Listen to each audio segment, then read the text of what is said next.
Hi. Wow. How, Okay. Expecting that. So I'm in VIP. We're money talk. My question is, I feel like I'm doing a really good job at taking the focus off money in my personal life, like me and my husband's finances, and I'm not worried about that. But in my business, I have bills to pay. I have things that I have to do. So it's like, I'm not necessarily worried about it, but I do feel like I'm paying attention to it a lot, like checking my revenue daily, and all of that. And so I just had this thought on Wednesday when we were doing the co-working day or the Voxer day. I was like really proud of myself that I'm not focusing on money. And then I was like checking my revenue, like I do multiple times a day.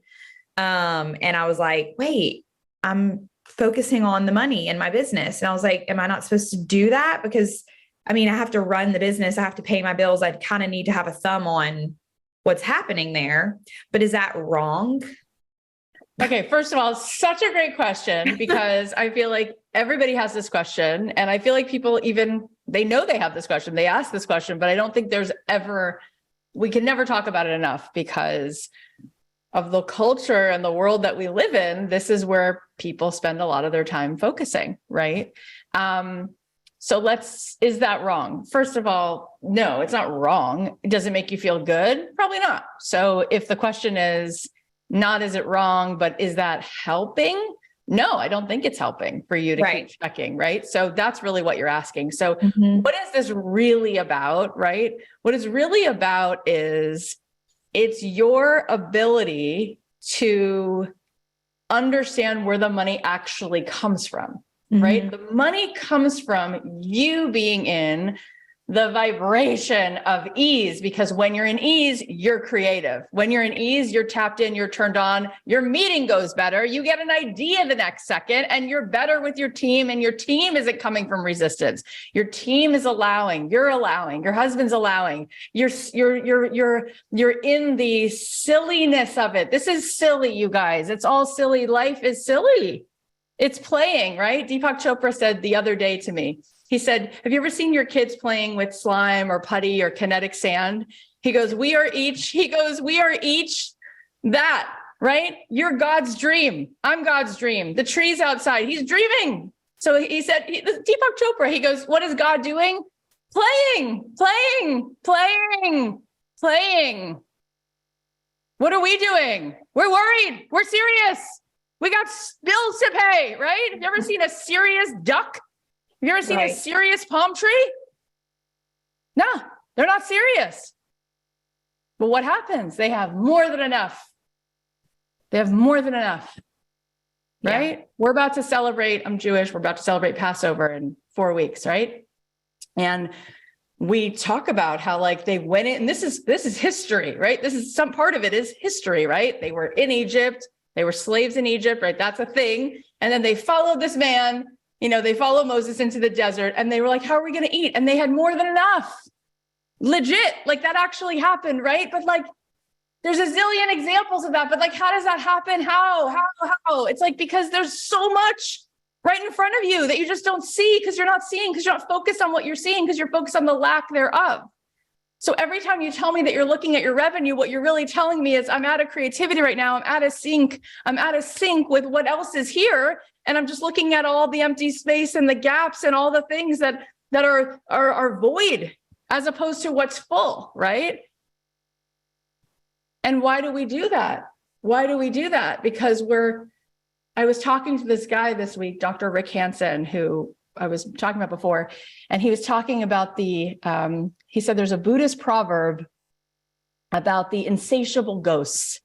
And he said these ghosts have these bellies that never get filled, and they drink life through a straw, and their bellies are just craving, constantly craving. They're never satisfied. And he said what we don't learn to do is to stop and take in the good, take it in again,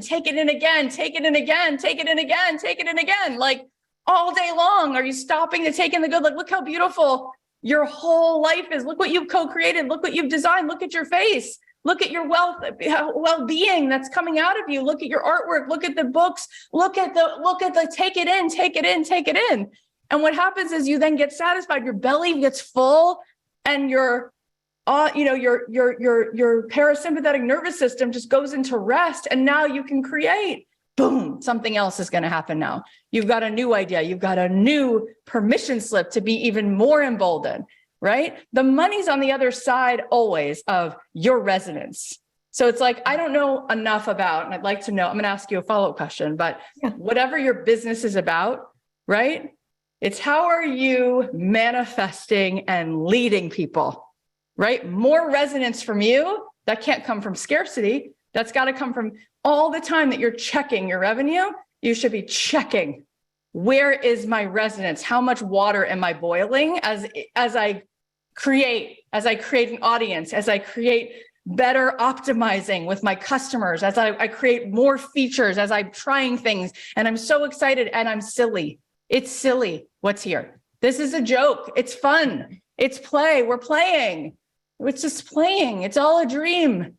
It's amazing that our consciousness gets to be in this bodysuit, touching things and drinking things and moving things around, right?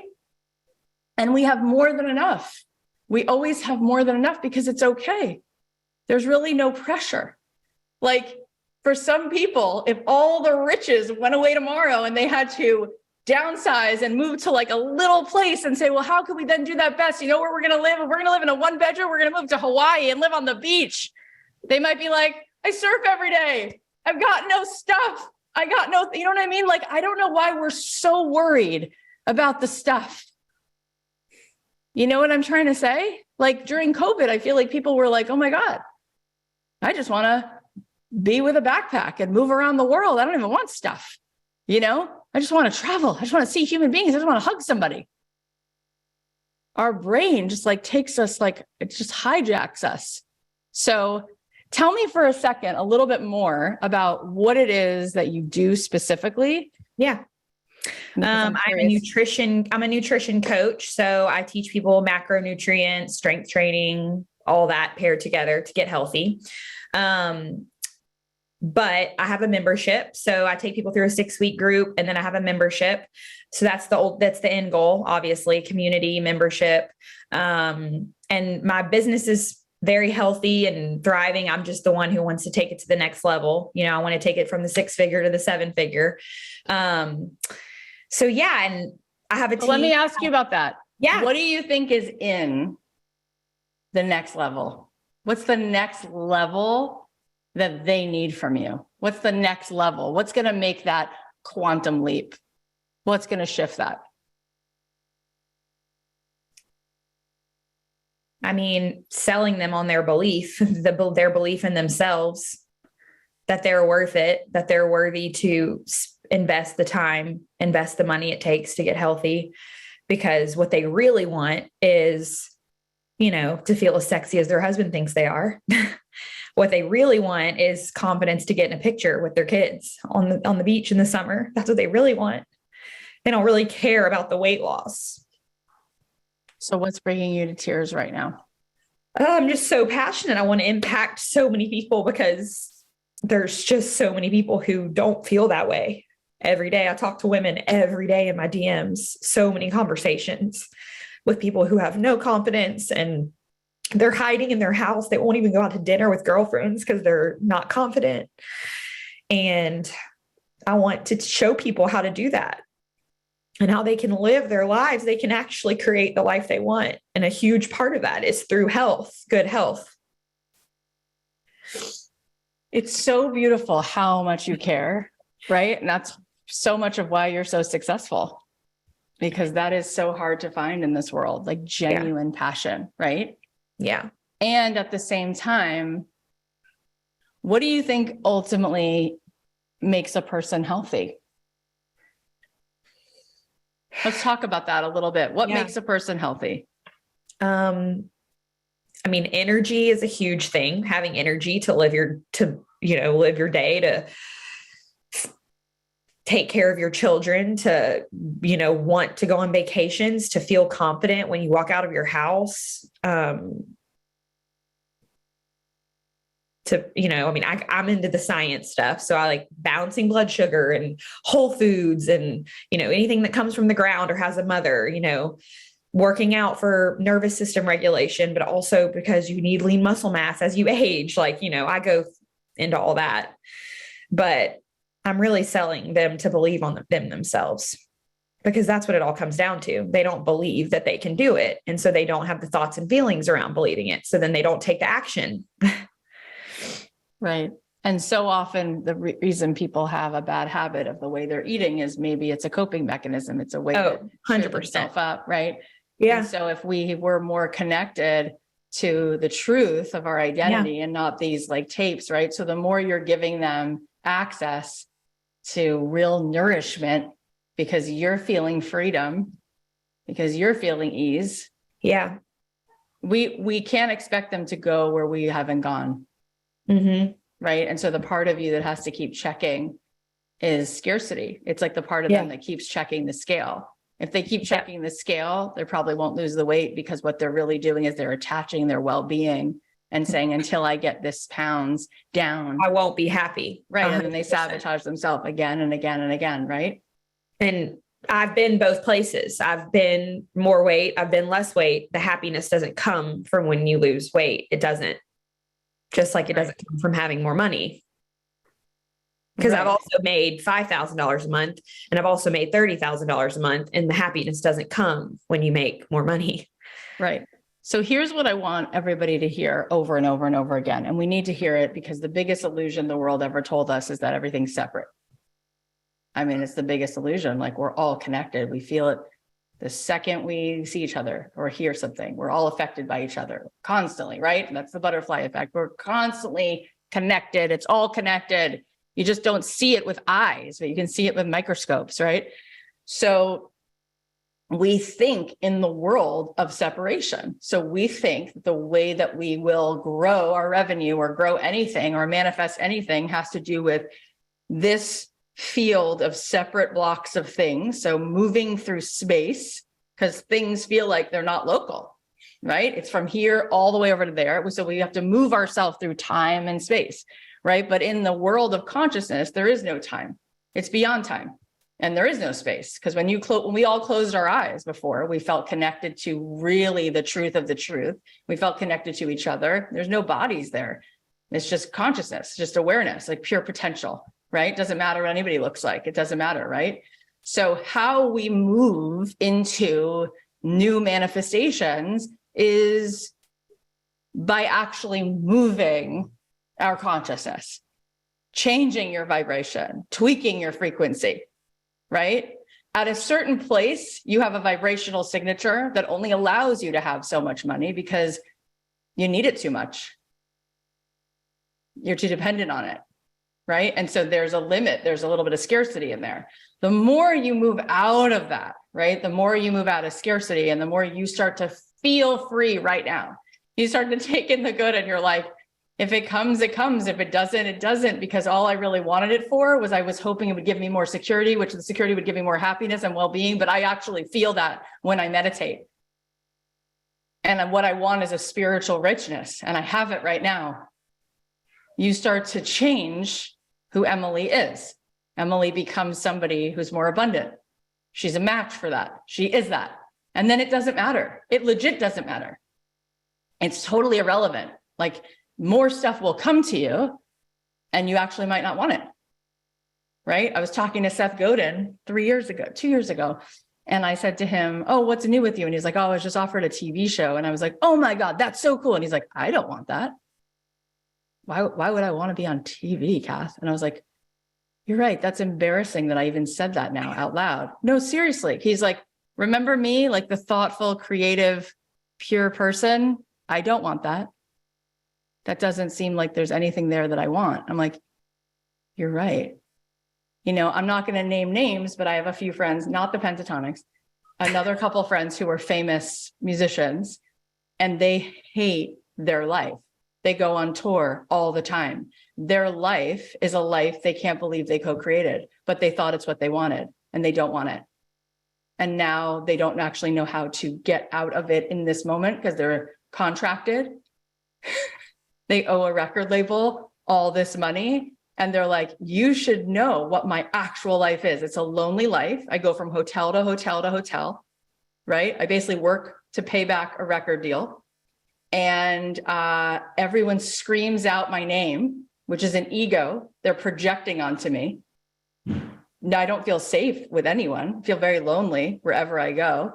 And then when I come home, I have to go back out 2 weeks later, three weeks later. Sometimes I get to see my family, sometimes I don't.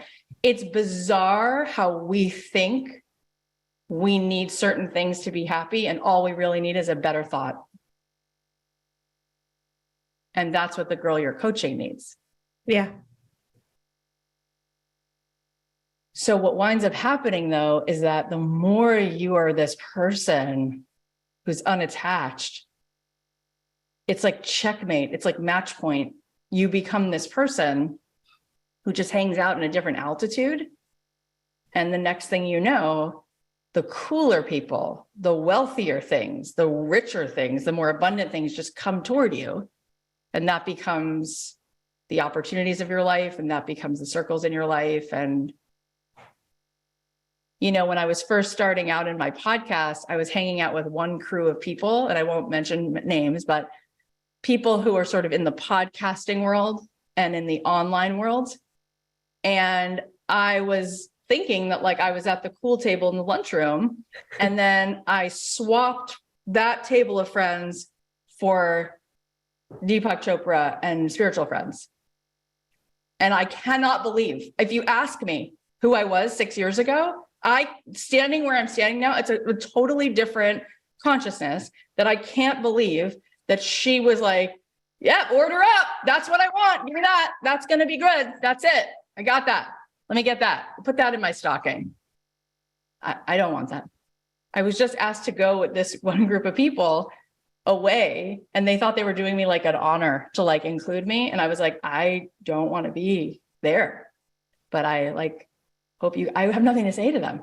I love them. Like, I mean, I love people, but like, oh my God, right? It's just amazing. You have it all of it, but it's in your higher consciousness, right? You don't have to keep checking. Right? My friend Amy Purdy couldn't walk. She had no legs, no feet. And she felt scarcity. She felt like she couldn't do anything. She felt like her life was taken away.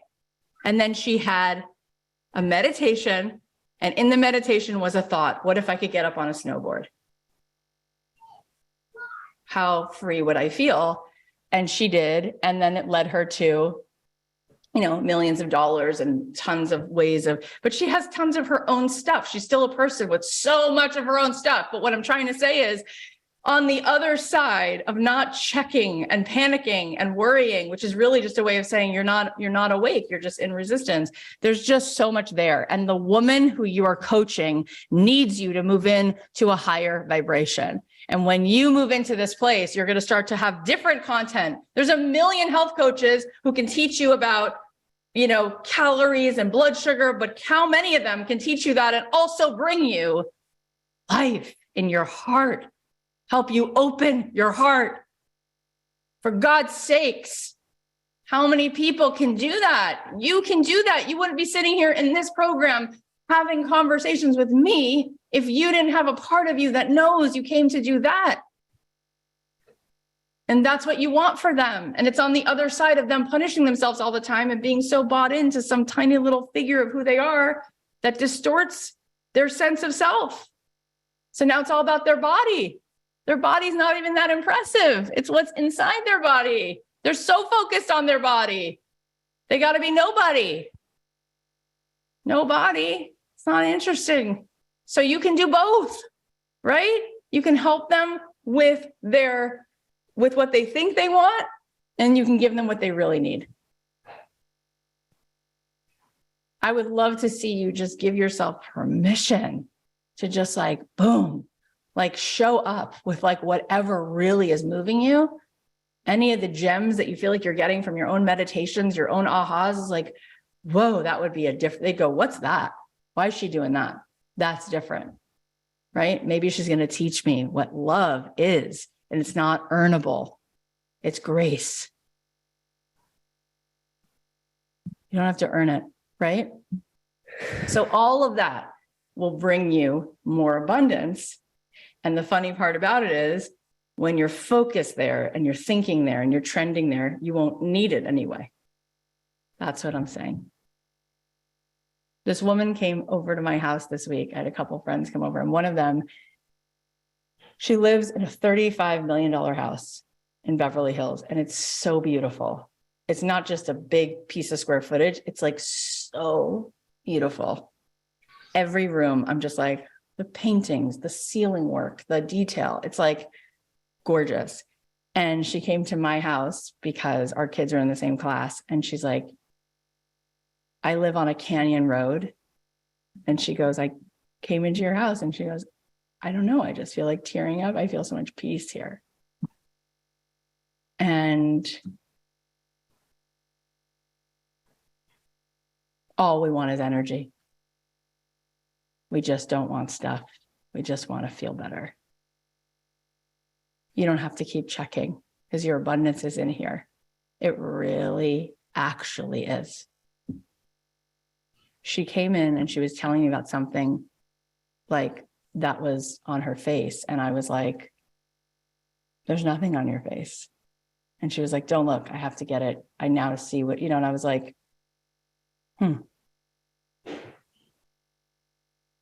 it's just fascinating.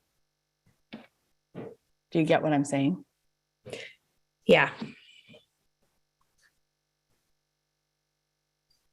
I would love for you to give yourself a break.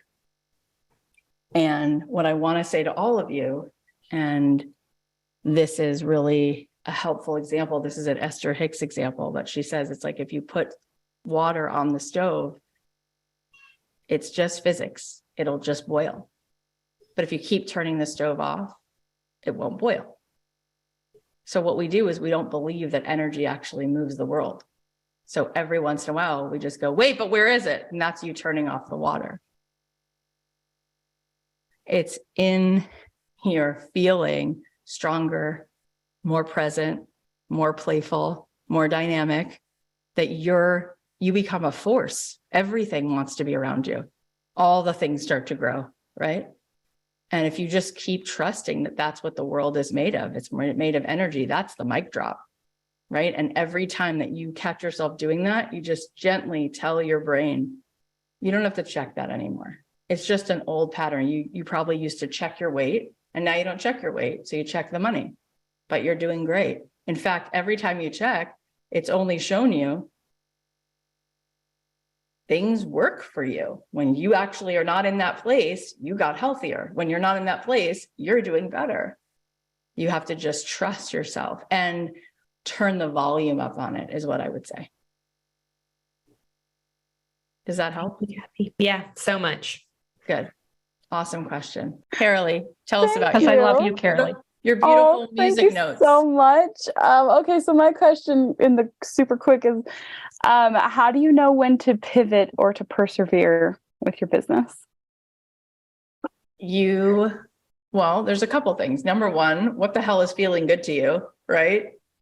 It could be that the world is like so happy with you making t-shirts and you're just so tired of making t-shirts. My friend Amy Tan, she had a multi-million-dollar t-shirt business. She was one of the first people in 2003 to make t-shirts that said words on it, like blessed or like hopeful. I mean, now that's like, that's always everywhere, but she was one of the first people. So like Madonna went in to Kitson and bought all of her shirts, and then she sold them to Bloomingdale's and everywhere. And then after a few years, she had all this success, and she's like, I don't want to make t-shirts anymore. I don't actually like it. I don't like this process. I like the one creative part of like picking a word and making it look cute, but then the manufacturing and all she didn't like it. So number one is like, do you really, where's the fun? And then if it's a business, it is important to ask, what do people want, right? Because if people are not buying the t-shirts, then even if she was having fun, it wasn't a good business. It might be a good hobby, right? Yeah. So tell us a little bit about your particular, what are the quadrants right now? Where's the crossroads happening? Okay, so I'm going to start by telling you that I have 3 special needs kids and my husband's disabled. Oh my And I gosh. have a bajillion passions. So I'm like so lit up by everything I'm doing, but I feel Wow. really limited by being a full-time caretaker. So I'm a singer-songwriter. I have had my podcast for about 1.5 years now, and I just launched my coaching business. It's called Shine, self-care coaching for burnt out moms. And all 3 of those light me up like so much. Like I Does could go anyone on feel like and giving on. her applause in your little emoji because you can't believe everything she just said? Talk about just showing up for it. Like, you're just going to enjoy all of this. I mean, I you're love it. amazing. You're amazing. Thank you. Wow. But I'm kind of not making any money. So, and I'm like there for it. And I'm like showing up and I'm so lit up but yeah, I'm not actually making any money. So that's where I'm like, do I pivot? And part of my struggle is that I look at it and I'm like, okay, I know exactly what I want to do. Like I did the Sparketype test after listening to Jonathan Fields on your thing. And it was like, oh, I'm a performer. I want to be on that stage talking to people or singing or both together. And that's what I want to do. I'm there for that. But I don't see how it's possible to do that in my framework of life. And so that's where I'm like, how do I fit everything I am and everything I want to be? And it's big and bold and crazy and amazing. And I'm like so there for it. And then I'm dealing with with my kiddos who need me so desperately. And my husband who also very, very, they need me here all the time. And it's, how do I balance that? Wow. How old are your kids? You have 3 kids, right? Yeah, they're 12, 11, and 8. They are all on the autism spectrum. 2 are high functioning, my oldest and youngest, although they have their struggles. Like my youngest can get really violent and likes to attack me. And then my middle, he's 11. He's severely autistic and semi-verbal, and he has type 1 diabetes. Mm. And your husband, you said, is struggling with something. My husband has actually been disabled for the last decade. He has lots of mental health and back pain type issues. One of them is a familial episodic ataxia, which means that he collapses whenever he's stressed out. But he's actually doing much better, and he got a job about 6 months ago, which is amazing, but it does not pay all our bills, and we're about to lose our welfare, which is why I'm here going, okay, time for me to step in finally and like fill in that gap in the very little time and energy. Well, I mean, the energy is bursting. When I'm doing this, the energy is there, but the time's not very big. First of all, I love your eyelashes. Thanks. That's such an important comment. I had to make it. Okay, so let's talk about a few things. First of all, what would you do with the money? Because you want it. You talked about it. How do you want to spend it? It would be really amazing to have a house that isn't falling apart and a car that's not falling apart. We're renting and it's a huge ordeal. And I got to talk about it in my pod yesterday, which was really great. But yeah, to have reliability in our circumstances would be really amazing. And then like, I love giving. Gosh, like I see I'm constantly doing what I can to help people because we've been in poverty for a decade. We've been on welfare for a very long time. And like a lot of people look at that and they go, oh, you're just being handed money. And it's so hard. It is so hard to live that life. Like I know what it's like to buy my kids, birthday presents off of, some used toy and scrub mouse poop off of it. And like, right. That's, doing your very best. Like to be able to give that to people that's what I really want. Okay. So I just took some notes. I can never find a pen in my house. So what's left on my desk is a red pen. It's fine. So I want to tell you some things that I observe in the notes I took. Okay. So the first word that you use, the big describing, the big sort of like one of the big words you said was reliability. Okay. I just want to point some stuff out to you and then we'll see if we can make any sense out of it. Welfare, you know what it gives you? It's reliable. It's not though. It's actually, you can't make anything and then they take it away. And it's this constant threat hanging over your head of like, right. It's not fully reliable. I'm just saying that there's a false sense of reliable. Yeah. You also talked about giving. And then you said to have something that's not falling apart. So I just want to point out to you, when I said, what would you want to spend it on? You did not answer that question. What you did is you told me what you don't want, to have something that's not falling apart, I'd buy a something house reliable, and a car. and you want to give it away. So there is a little mechanism that you do every time you answer this, which I just want you to see, because there is not a lot of receiving here. There's not a lot of worthiness to receive here, which is why there's not a lot of receiving, because in your brain, hardwired somewhere, whether you saw it, caught it, taught it, mom was like it, or she taught it to you, or you picked up that you weren't worthy because whatever you were about to have, all you wanted. See, your brain, if what you say to your brain is, well, what I want is just to not have something that doesn't fall apart.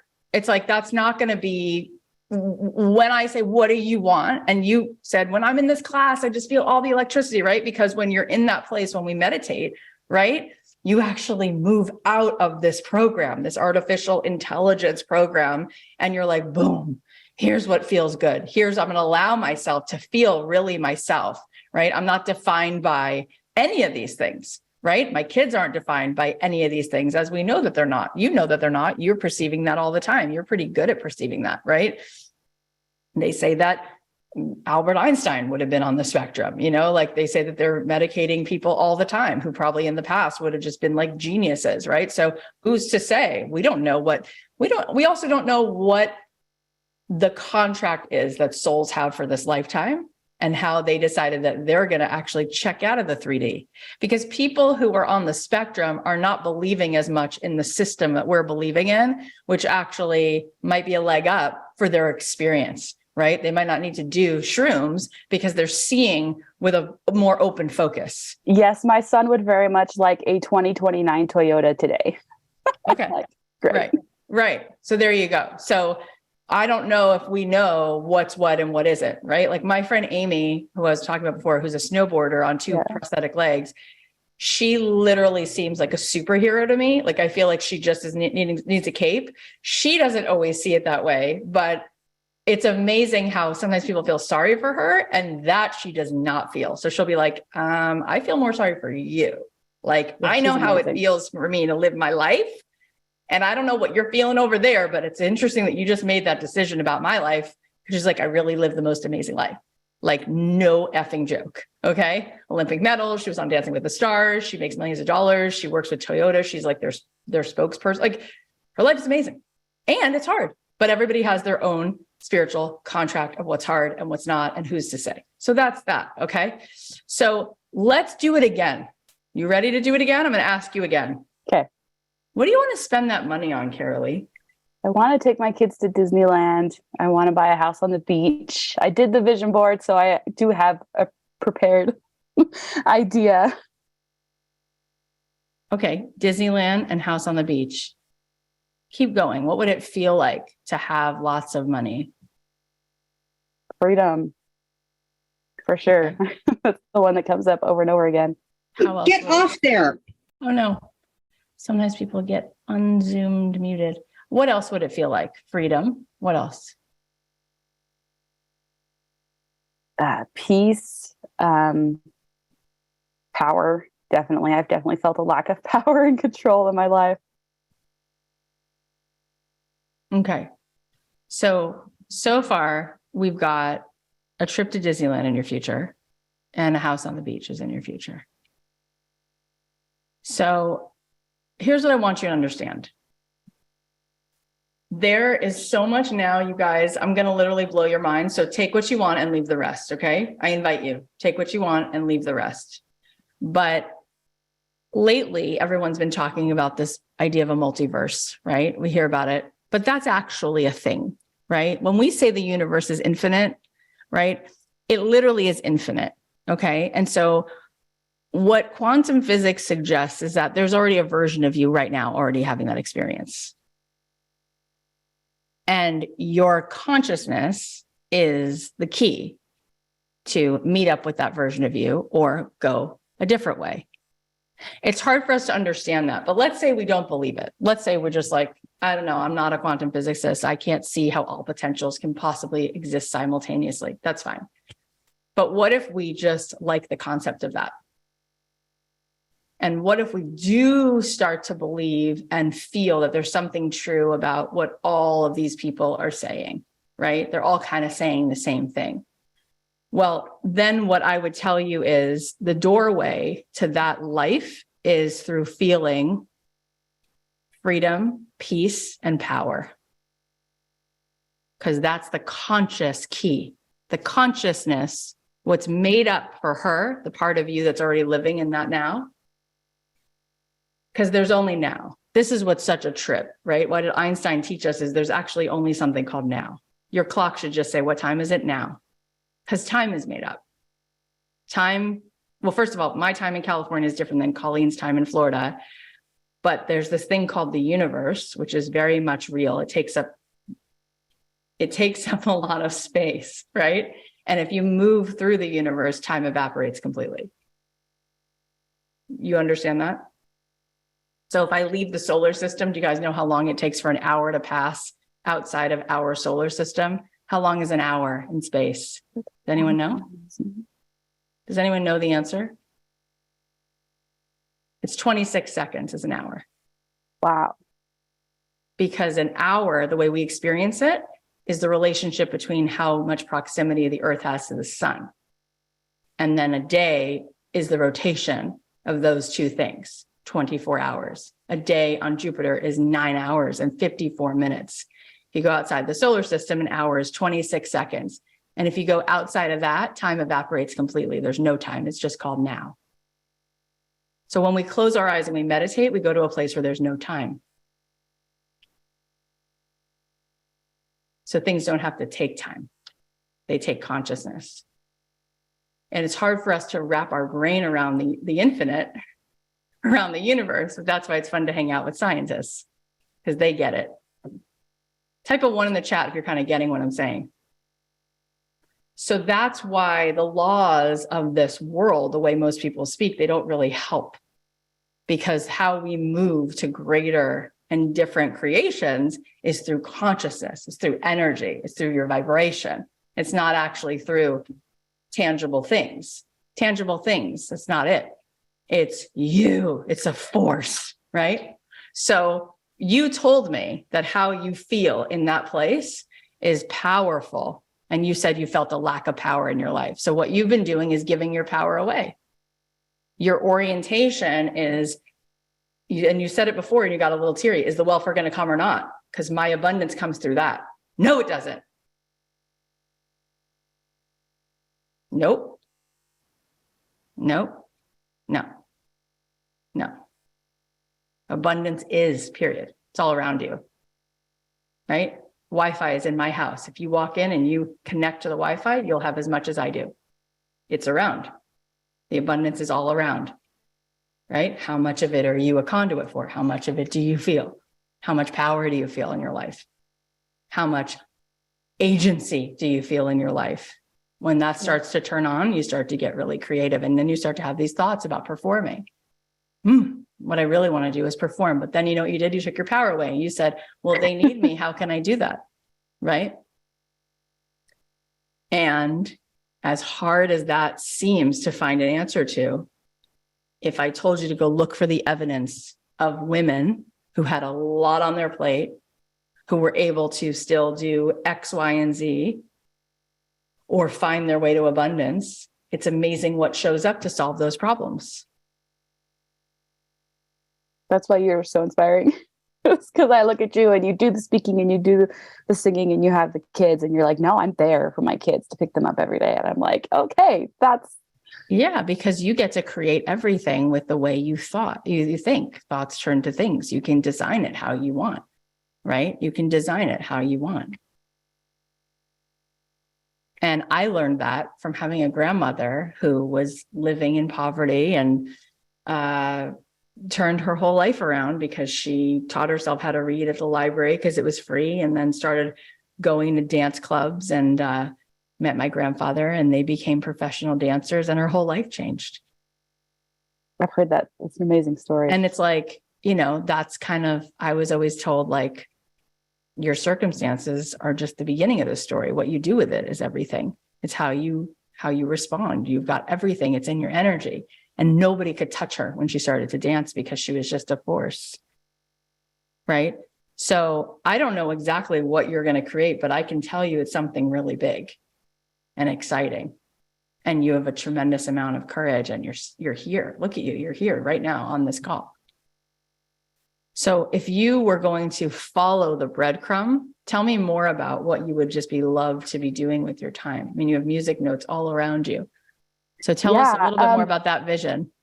I've been wondering, how do I combine this love of speaking and this love of singing and have them not be two separate businesses, have them be one thing that I get to do together. And I just was yesterday introduced to this idea of like doing a keynote concert where you sing as part of your keynote speech. And I was like, yes, that's where it is.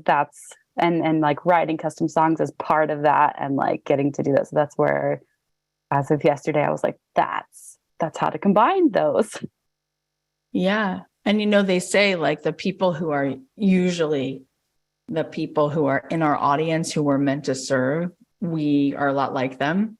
Yeah. Can you imagine if you kind of had a call for moms with kids who have special needs, and there was something for them to go and connect and to sing and dance and listen to you speak, and to get all of this poured into them, all your light and all your ease and power to help them find and claim their power in their life, right? Which would then be good for their kids, right? Because how does it serve our kids when we're in a lower vibration? It doesn't. That's why it's amazing that you're here, because when you charge yourself like this, it serves everybody around you, right? That's what they're feeding off of anyways, your energy, more than what you say or what you put on the table.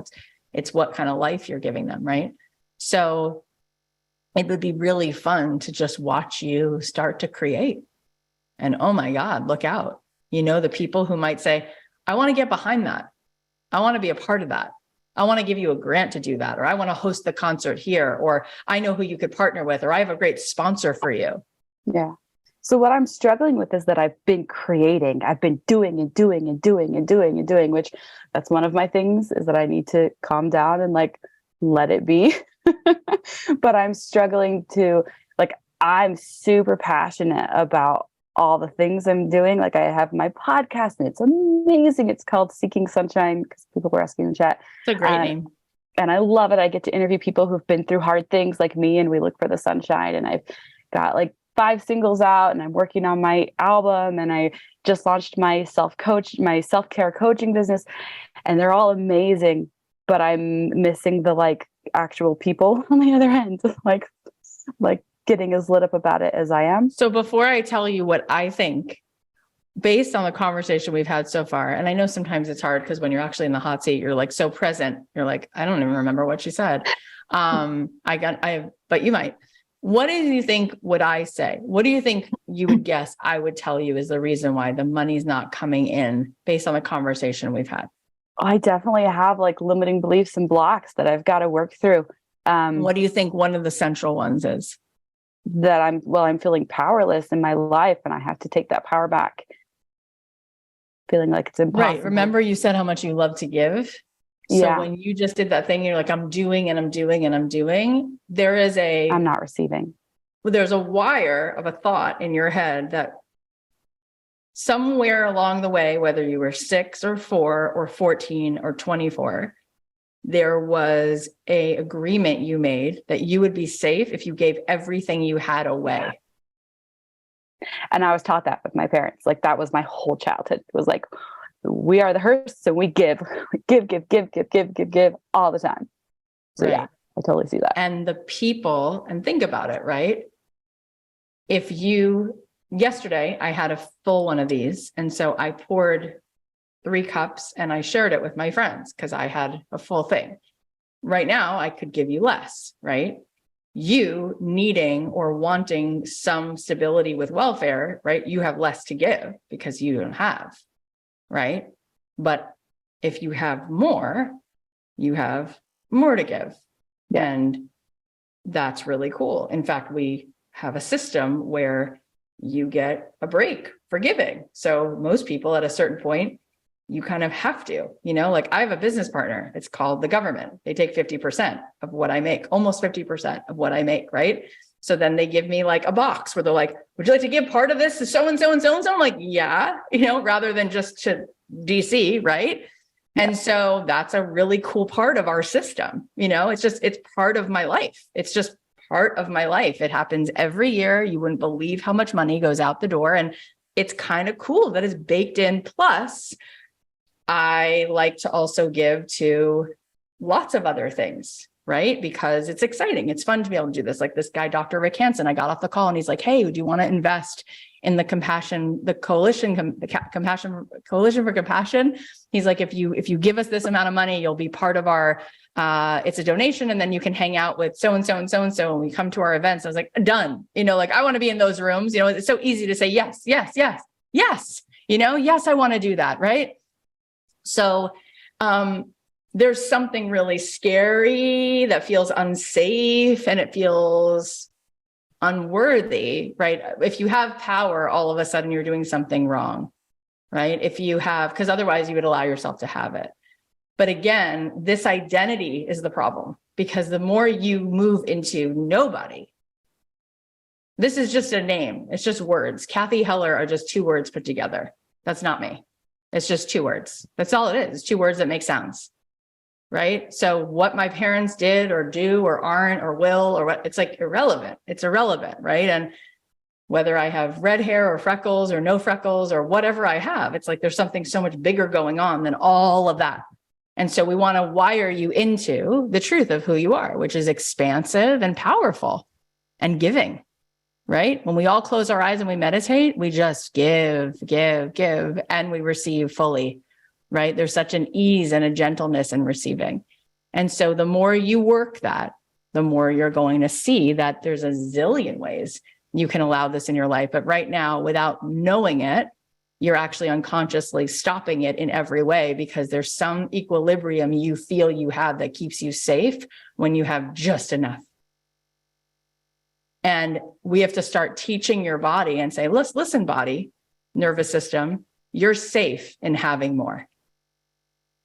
But there's something that you connect in your subconscious mind that says, if you have more something, and I don't know what it is because I haven't been in your life experience, but I used to have one, which is the more money I had or the more visible I became, I would get a divorce because my parents are divorced. My dad's been divorced 3 times.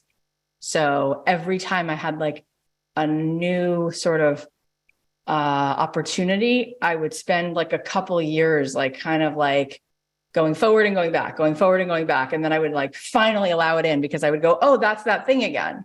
I literally feel like I will lose my family. I won't be a good mother. I'll get divorced. I'll wind up in the wrong side of the world. Like, because when my dad started to finally make money, he had an affair and he left. And my mom was like, you see what happens when people have money? They lose their values. And it ruins you and like all this stuff. And so it was subconscious and it's not true. There's plenty of people who allow themselves to have beautiful things and they're nice to their husbands and they're nice to their kids. Right. And but they give. Yeah. And they're not stingy and they're not selfish and they're not all the things. Yeah. So what happens is when something is just unknown and we haven't gone there before, it just feels unsafe. And so you're just teaching your body, like, you're okay. This is just new. You can just say to your body, I'm in control now. Right. But your soul receives constantly. You get a heartbeat every second. You get oxygen every second and you're good with it. You want tons of that. Right. So there's a whole world here. I can already feel it. And I think everybody on the call could feel it when I said, oh my gosh, if you just were willing to allow this to be easy and you just started using your love and your light and your conviction to say this story out loud over and over. I want to do all of these things to give people fuel, to bring this together. And I'm willing to receive in exchange, you will. There's no shortage of people who will come around you and want to be a part of this. And the people, even for your coaching, right? What are you charging right now for that coaching? I just launched it a month ago, so it's brand new. So my initial like early bird special pricing was $1,000 for 3 months. So it was Okay. high for me and for my, ability to be okay with it, because I knew that I couldn't charge something that I wasn't like willing Yes. to fully Okay. embrace. So how many people bought into that? None yet.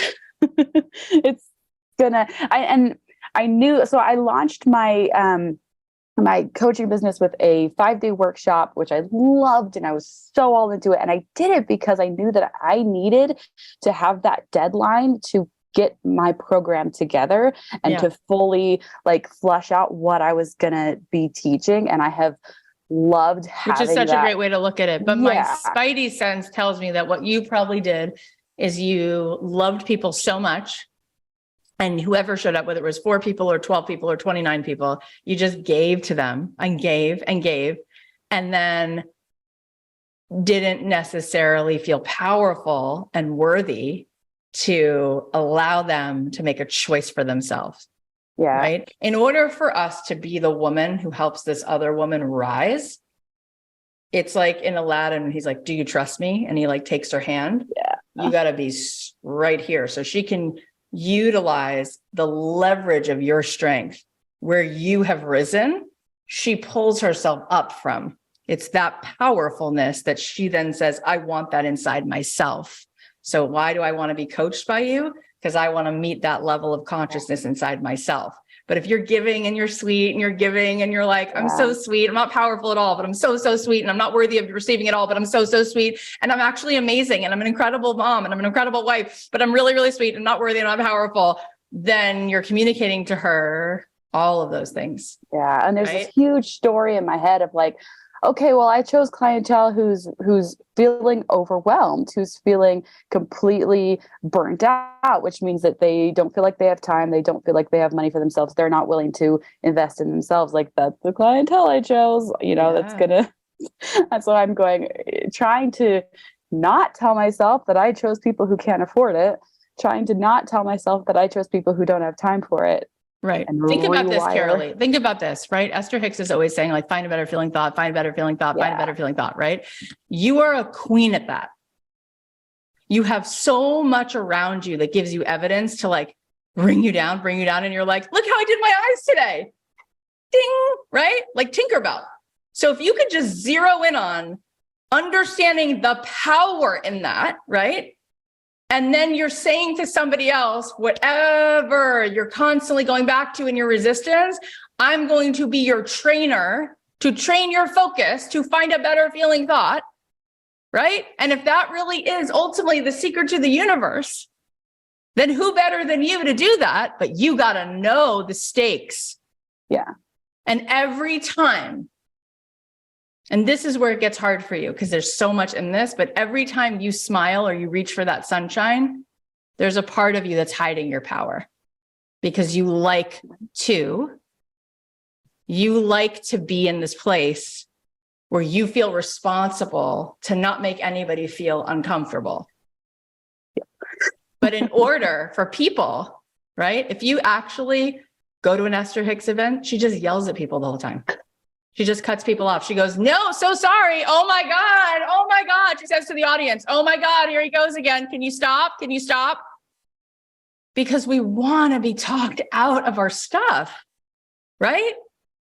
Deepak Chopra said he wears red shoes. He goes, I wear red shoes because I have an anger issue. And he goes, it reminds me to calm down. And he said, but you know what? That anger is what makes me fight for the truth, right?